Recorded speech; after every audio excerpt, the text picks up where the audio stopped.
Bhagwan Shri Yogi Ramsuratkumar ki Jai. Sarvam Yogi Ramsuratkumar Arpanamastu.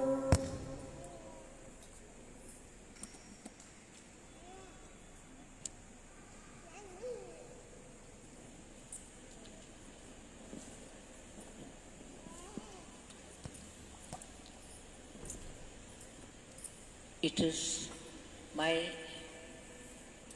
His compassion and grace that we were able to sing once again for 1 hour. We shall celebrate this grace by offering all our Nama Pushpas at His holy feet with deep gratitude. It's never by our own merit that we are able to do anything at all. Yogiji used to say, even to close your eyes and open, you need grace. To breathe in and out is pure grace. That we are able to see at all, we are able to hear at all, we are able to walk at all. Everything is only grace. And we should always celebrate this grace. What is celebration of grace? To be able to realize that it is grace. But for this, we wouldn't be able to do any of these things.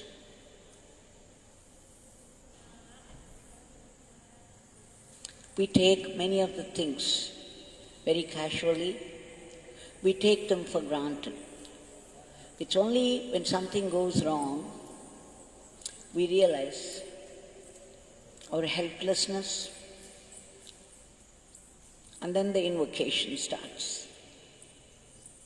And that is exactly why God gives us these trials and tribulations. Every suffering that comes up in life is for our own spiritual growth. And to be able to realize that it is also grace is our sadhana. To be able to see everything. In the beginning, we see only good things. We think that only good things that happen to us are blessings. But as we progress more and more in our sadhana, we begin to realize that everything is grace. Everything happens only by His will, and whatever happens is necessary for our spiritual growth. So along with chanting the name, it's important to practice this attitude of gratitude with the realization that everything is grace in life. This is the fastest route to the attainment of the highest state.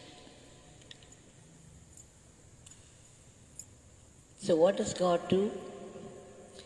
He gives us, He creates some difficult situations and pushes towards this helplessness. Now we should see today how it happened in the life of a disciple of Mr. Lee Lozowick.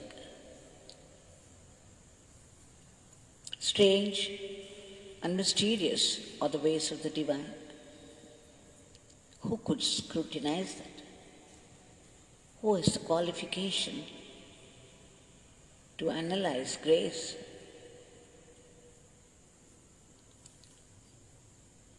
Now, Mr. Lee Lozowick had trained a group of people. It's a musical band. And once there was an occasion, a function in Canada, and the three people, Mr. Bob, his wife Sherry, and their son Nathaniel, they had to go to Canada, the Halifax, Nova Scotia. So they had booked the tickets already. It was only a one-day function, and they would return the next day. Now, as this started, their friends, Laura and her husband, they took them to the airport to drop them there. And as Bob was moving on, his wife Sherry had a doubt suddenly. She said, "Bob, have you brought the tickets with you?" And Bob was very, very sure of this. And there was a slight irritation in his voice. How could you ask this question?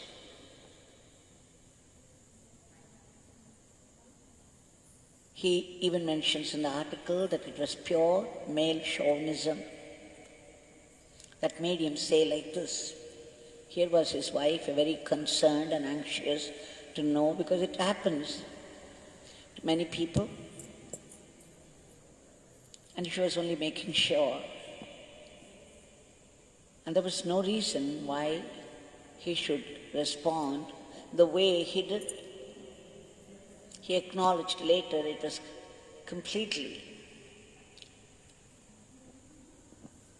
he was completely male chauvinistic, as sometimes it's called. Now he said, after that she kept quiet. When they reached the counter, Laura dropped them and they left. When Bob and Sherry, Nathaniel, they approached the counter, the ticket counter, that's when Bob put his hand in his pocket, and to his annoyance,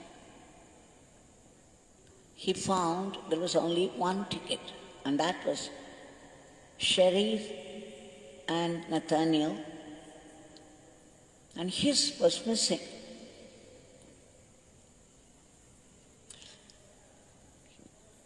Now what would he do? He remembered how Sherry asked, and without making sure then and there, because they could have immediately gone and brought it, and the way he answered, he remembered all that and felt terrible, but then there was nothing he could do at this time. So he approached the worker at the counter and said, "Look, the three of us, and there's the ticket for the two of them. Mine is missing. I have left it at home. What can we do now?" The counter man said, "Well, you could pay $65 and make sure you return this old ticket in 1 hour. You could arrange for somebody to go home and get it over here within an hour. And you have to pay $65 to get it." Then Bob was at a loss. What would he do?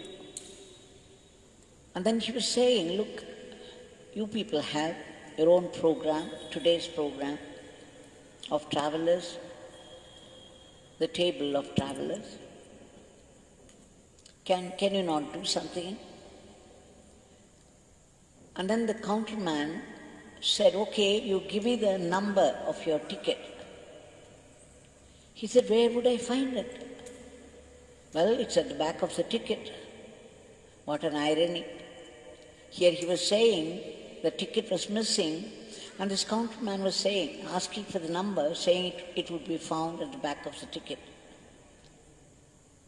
So with a wry smile, "What are you saying?" And then the man said, "You have the traveler's table and your number would be there because you are traveling today, so you can find out." Unfortunately, when he found it, it was only the name of Sherry and Nathaniel. His name was missing. And then he realized his ticket was booked separately, and with the program, the ticket was missing. He left it on the table and forgot to add to the other tickets. He said, "Impossible. What will I do?" And then the counterman, you see, when they had reached the counter, there were 40 minutes, only 40 minutes. And the time was running out, ticking by, and they had to hurry. So the counterman said, "Okay, your wife and the son, they could go board the plane. We shall do something about your ticket." And he remembered the emergency call, emergency phone. So immediately the counterman made a call, and he was surprised that the phone worked. He made a comment to that effect.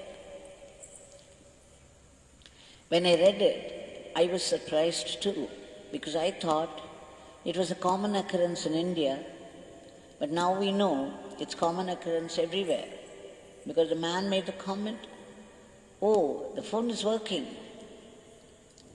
Very good." And then he found the number. Now by the time here, there were only 30 minutes.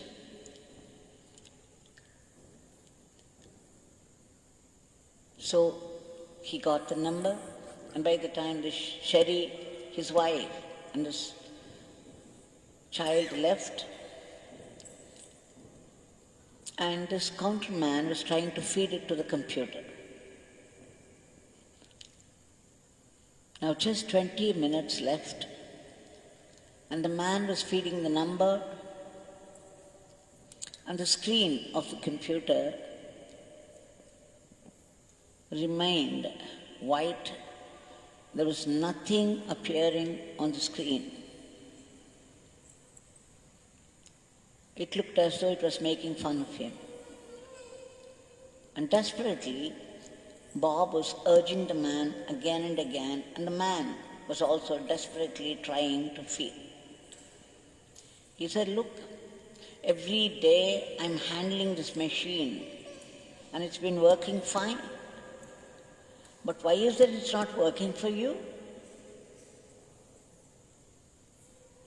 Now Bob was once again at a loss to know why it was not working for him. He was reduced to utter helplessness. Hardly 15 minutes, and here was this trouble, and they were unable to find a solution. Then Bob was thinking, what could I do? What could I do? I must find a way out. And suddenly, in a flash, he remembered something precious. Days before, he was in Tiruvannamalai with Mr. Lee Lozowick and the crew. And there, in Bhagwan's Darshan, Bhagwan was looking straight at Mr. Bob and said, "Look, if there is any time, any difficulty you get into, call out this beggar's name. My father would rush help to you." A promise, and he never took it seriously. All because he never got into any situation where he needed such a help. So he did not bother much with the name also, the Nama chanting. And now, in the state of utter helplessness, suddenly he remembered and then started. Yogi Ramsuratkumar, you see this flash, this pure grace. What if he had not remembered it in time? So he started desperately chanting Yogi Ramsuratkumar. And then he says in the article, until then, it started with a little irritation because he found the ticket missing. And then it was a total mess. It took some time to work the emergency phone and get the number. And now the feeding is on, but still there was no response from the computer. So the irritation turned into anger, an impotent anger. He could not do anything about it. And now there was only 10 minutes. It was still not working, and the anger turned into fear. And that is when he realized his utter helplessness. Only in fear we seek refuge at the feet of the divine. Now you see, he was desperate, anxious, and could do nothing about the situation. And in a flash, the Nama came to him, and he started. And he says at this point that very soon a strange peace took over. He says there was even a touch of joy. How strange, how mysterious. As soon as he started chanting the name, he says his tension was gone, his irritation, his fear, all negativities left him, and in their place a strange peace took over. And he found himself saying to the counterman, please don't worry, something will happen. It doesn't matter, even if you cannot get the ticket, please don't worry.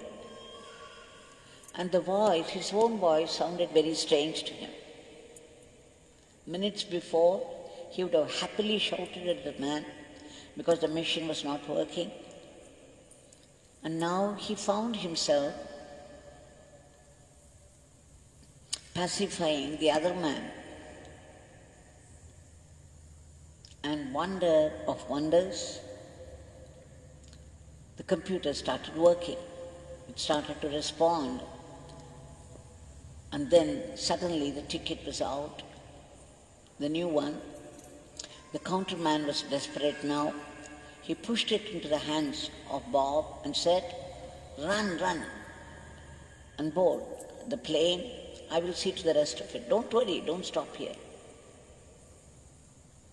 And Bob ends his article with this sentence, my running to the plane and boarding it is such a small task. It's nothing. The huge grace of remembering his name, calling out, and the strange peace and joy that filled my heart, making me realize that nothing is so important. It was all right even if I missed a ticket. And just at that moment, the machine started working. Compared to what happened, my boarding the plane is nothing. So you see, these impossible situations and our reactions to them, they reduce us to a state of utter helplessness, and you know you can no more depend upon your brain, and there is no one to help. And that is when grace enters and takes over. So we need these situations in life connected closely with God. And that's why Bhagwan said, whatever life brings to you, be it a joy or sorrow, know that it happens only by His will. And whatever happens is perfect. Whatever happens is necessary. Necessary for what? For your own spiritual growth. So take it as a definite blessing. This reminds me of another incident which I had narrated quite some time back, but it's fitting that we recall it here. No matter how many times we remember a Leela of Bhagwan, it is remembering him and reliving the experience of others and making it our own. And what's more, it fetches a bout of blessings, a new shower of blessings. Mariana Keplan, another disciple of Mr. Lee Lozowick, in the beginning of the ashram, she stayed for nearly 6 months. At the time there was no provision for staying inside the ashram. She stayed outside and was coming to the ashram every day just to be with Bhagwan for his darshan. And she quite enjoyed his company. She sometimes even led the Nama chanting. After 6 months, she decided to go back home. So she took a taxi, came to Chennai Airport. It was late evening, and the plane was only early morning. So when she approached the authorities, when the time came, they said, "Look, where is your visa?"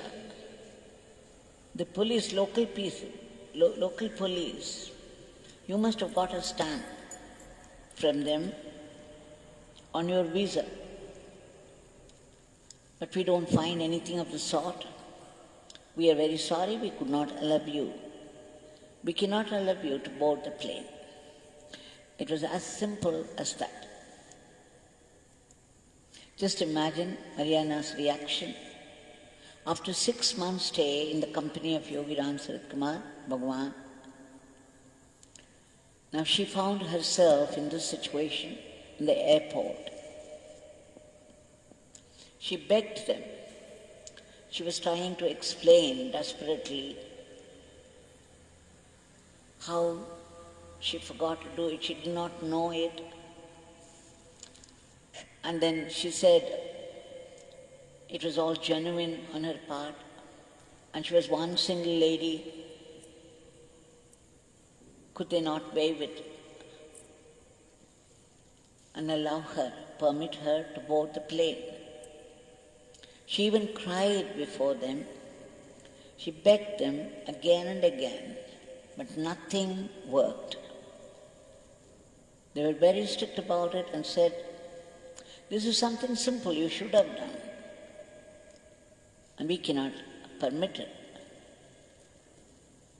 Then she remembered Bhagwan's Nama, and she started, "Yogi Ramsuratkumar, please help me.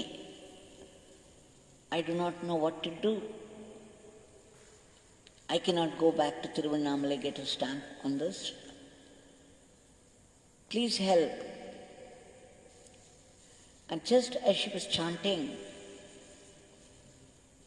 an officer came. And as soon as he saw her, there was a surprise on his face. And then he said, "Oh, are you not the lady who was chanting the name of Yogi Ramsuratkumar in his ashram? I remember I came there for the Darshan of Bhagwan. At the time I saw you leading the Nama chanting. I remember you very well. Now it was her turn to be surprised. As soon as she started chanting the name, here is somebody who identified her, who recognized her. And what's more, he happened to be an authority. Immediately she explained her situation, and then the officer said, okay, for the sake of Yogi Ramsuratkumar Bhagwan, I will permit you this time, but don't do it again. So he signed the paper, and then she happily boarded the plane. Just see how the grace works. It works very intelligently in the circumstances, the most suitable way, most favorably. Now, just for a minute think, before chanting the name, how the situation was, and after chanting, just calling out a few times, how things changed dramatically. There's a world of difference between the two. At the slightest provocation, we get disturbed, we get irritated, we get angry,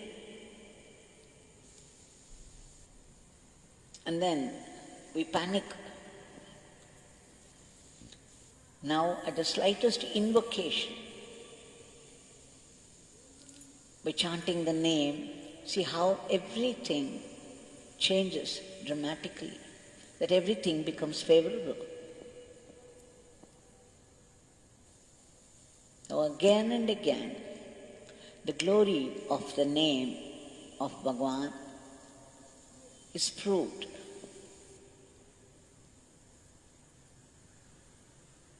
So let us remember, this name not only helps us in this outer life, in our life, in situations with people, it also gives inner transformation, because such situations strengthen our faith. They strengthen our devotion to God. And so there's a greater purpose in remembering, recalling these incidents, these episodes. The greatest miracle is this transformation, the inner transformation. And that's going on all the time. Everything that happens in our life is pushing us towards this transformation, the inner transformation. I remember another incident. We went through it some time back. The Arthur Hillcoat of Australia. To him also Bhagwan said, you remember to Bob, when he had come to Tiruvannamalai, Bhagwan looked at him straight and said it, knowing a situation would develop later on and he would have the need to call out. Now to Arthur Hillcoat, Bhagwan said very casually, just before he left, if there is any difficulty any time, just call out this beggar's name. And Arthur Hillcoat was using his name for ordinary things of life. And he thought that was the function of that. That was all that is to it, to the name. But after his sadhana, intense sadhana, and still the final experience was evasive. And again, no matter how many times he tried, how much he tried, wherever he went, it just didn't work.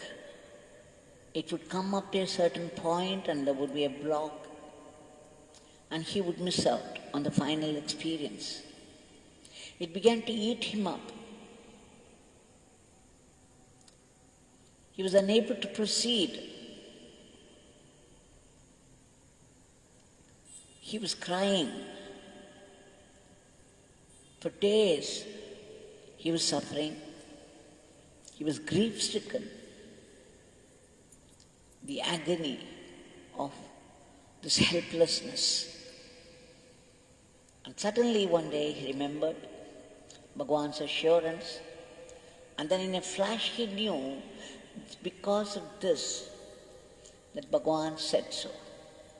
It was not for ordinary things that he was mistaken. That Bhagwan knew that he would come to this standstill, this utter helplessness. So he just called out, Yogi Ramsuratkumar, Yogi Ramsuratkumar, please help. And after that, it didn't happen immediately, but soon there was a friend at his doorstep, and the friend called out, come out, let's go to the farm. So he boarded the car, and while he was traveling, there was a sudden burst of an experience. Can you imagine? It happened at the most unexpected moment. When he was sitting and getting ready for it, it never happened. But after calling out to Yogi Ramsuratkumar, the final experience happened of its own accord and at the most unexpected moment. So, the name helps us in every situation, be it of the world, outside, or the world inside. The Nama is Nami himself, and Bhagwan had said, not a single name goes waste. Every Nama does its transforming work. Like I said yesterday or day before yesterday, our true home is right inside us. And the way to the true home in many, many people is dark and menacing. We need light, the pathway. And Bhagwan said, Bhagwan quoted Tulsidas once, that one should light the lamp of the Nama on the tongue. It throws a lot of light inside, and then the journey, the inward journey, becomes easier. Every Nama is one step ahead towards God. Now this Bhagwan is here in front of us, ready to help and waiting for us to call out. He says, just remember me somehow or the other. You remember even the coconut shell of this beggar. You will be able to feel the blessing. Bhagwan, there is nothing that you do not know, there is nothing that you cannot do. You are the cosmic controller. And we beg you again and again for your immediate divine intervention to release the entire world from this terrible situation that the world is facing today and bring back normalcy in every aspect of life. Please remove the panic from the hearts of people and stop the spread of the disease. And enter some medicine, some vaccine. Now they have found one, and the vaccination drive is on. Please enter this vaccine and make it potent and kill this virus once for all. Bhagwan, may it reach all those who deserve it, who need it very badly. And we beg you once again for another huge grace for all those brave soldiers who are in the field fighting the disease now for months, despite the challenges, at the very risk of their lives. Please give them protection and a boost to our falling economy. And above all, let us realize the value, how precious your Nama is, and how important it is to chant your name incessantly. Please bless us with constant remembrance of your name and the attitude of an instrument in your hands. Please make us a fine instrument in your hands, is our repeated prayer. Jai Yogi Ramsuratkumar.